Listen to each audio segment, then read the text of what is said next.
So let's slow down a bit. Okay. Because this is not something that you need to rush. Your wife. Yeah. How did that happen?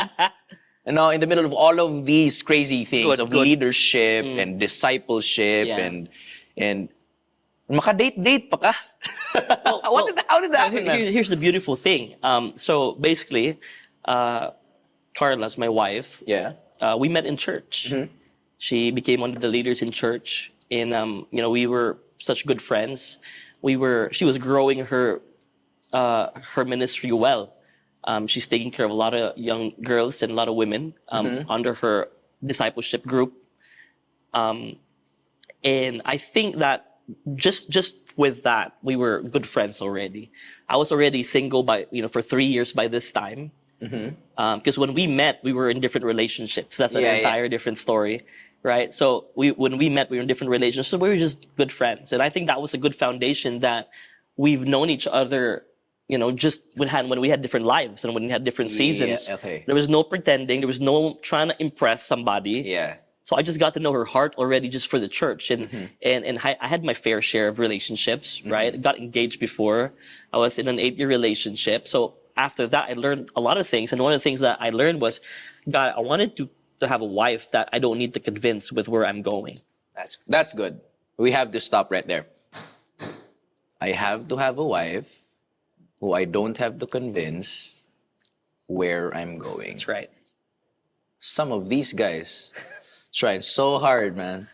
Trying or girls. Yeah. Hey, this is who God calls me to be. That's right. Yeah. No, you're not. Yeah. Yeah. No, you're not gonna. I have to repeat that. I have to find a wife who I don't have to convince where God is going to. Okay. Yeah. Lead me. So I was praying. And I got to find Carla. So in church, and we were already friends by this time. Yeah. And during COVID, during pandemic, right? Funny thing how you always go back to it, but we had to shift the entire dynamics of our ministry. There has to be an online team, a broadcast team who were brave enough to get out of the house, because some people said, hey, you're gonna get us. Yeah. So we're brave enough to, we selected. Of course, we need to have a few team who would constantly do ministry, and one of that, like Carla and I were there, and we represented also like the top leadership of the church. And for some reason, after quite some time, we felt like slowly, it's not that they would want to. There were just some leaders who kind of like stepped back because of, probably they prioritized their health, their family, and it's nothing wrong with that. But we just felt that during that season, we got to be around each other more.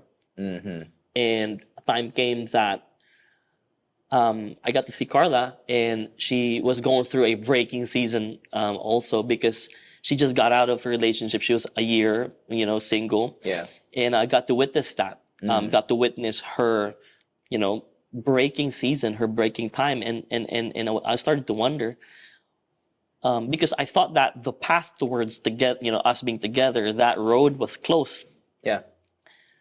Because number one, we were very good friends. Second, I know her so well, and I feel like we're not gonna go along. We have a lot of opposites, right? Yeah. So that was close. But suddenly, when she was walking through the season in her life, I get to be there for her. I got to see front row seat of how she was, breaking. Yeah. And I feel like, why is she going through? Nga naman ang akong naagian, iya man sang naagian. Which years ago I was going through that, and I was feeling, kung iyang agian ang mga naagian ako, eventually we're gonna end up in the same place. But I was just there, and because I witnessed her breaking, I was able to witness when it was time for God to build her up. Yeah. I was there I got to witness her breaking, that I was on the front seat when it was her becoming season, where there were some things about her that I understood and known about her that started to change. Yeah. And slowly, little by little, the characters that I need, the value and the virtues that I need for my own destiny and call, I get to see her have that. So the beauty, what you were asking, do we have time to date? Do we have time? Here's the beautiful thing, is that we don't have separate lives. It's good. We're not separating our our relationship from the other lives. And I think that's the problem with a lot of young people and young professional, young adults, is when I'm trying to balance everything, balance. And it feels like, it's like, as if it's like a mathematical equation. Yep. You spend, this percentage here and this percentage in church and percentage at home. It doesn't work like that. Yeah. I think And it's too tiring. Yeah, it's too exhausting, right? And it's Yeah. just not how God designed it to be.